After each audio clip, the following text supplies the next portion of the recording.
ভাবি, হ্যাঁ ভাইয়া এরম কি খিলায় দিন দিন এরম একবার সিকনার সেক্সি হয়ে যাইতেছেন। কি যে কন্যা মাতব্বর সাহেব, সবই তো আপনার কি পেয়া। আচ্ছা মাতবর সাহেব, গ্রামের প্রত্যেকটা মিয়া আপনার প্রতি এত আসক্ত কাহিনী কি?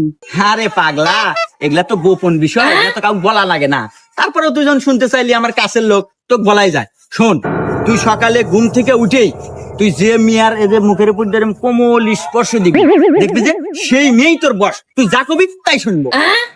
কেরি, আমার বউ তো আমার কথাই শুনে না, তাইলে মাতব্বরের বুদ্ধিমতো এই কাজটাই করিয়ে দেখি। হ্যাঁ, কে রে, সকাল হয়ে গেছে, আমার তো মনেই নাই। যাই, মাতব্বরের বুদ্ধিমতো কাজটা করি। লে লে লে লে লে। মাতব্বর সাহেব, আজকে এত সকালে আইছেন?